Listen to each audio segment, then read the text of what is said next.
Hi guys, Matt the Butcher here.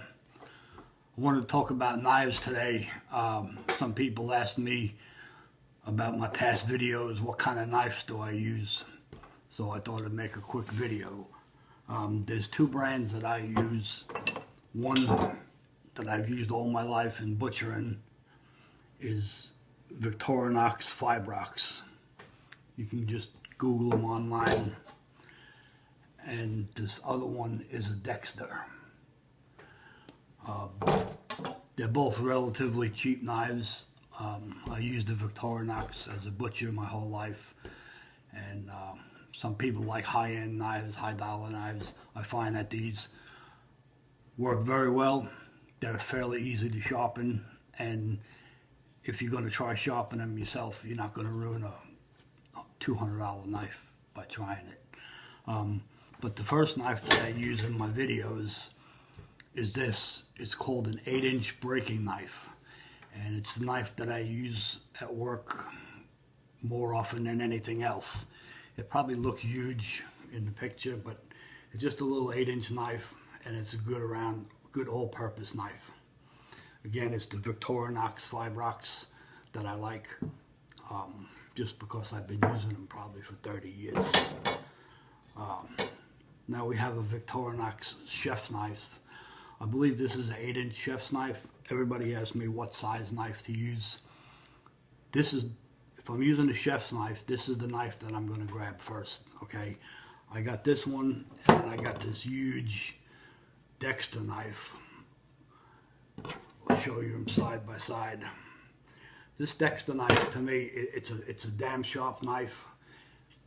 Real easy to sharpen. It's got a lot of carbon steel in it, along with some stainless. But it's just, to me, it's just too big to use. It's just, if you're chopping something, this 8-inch knife is the way to go. Okay, I showed you my 8-inch breaking knife. When we get swinging beef or hanging beef, you get a side of beef, you'd have to break it down, and this is what we'd use. Also, a bread knife. See if I can get it up close. See them serrations in it. Sorry for the light. But that's a bread knife. Again, it's also Victorinox Fibrox. I use slicing fresh bread, or it's good for tomatoes.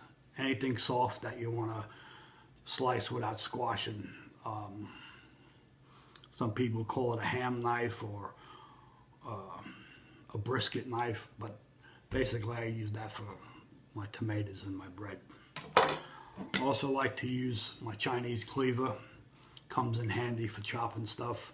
If I want to cut a head of cabbage in half or something, just put it on there and knock it down, boom, you got it cut. It's fun to play with too. I'm a knife guy, I like playing with knives, boom, there's my Chinese cleaver. Then I got a couple of little paring knives, just little cheapo knives. You can see how big this one is. It's just a little tiny knife. My wife bought me these.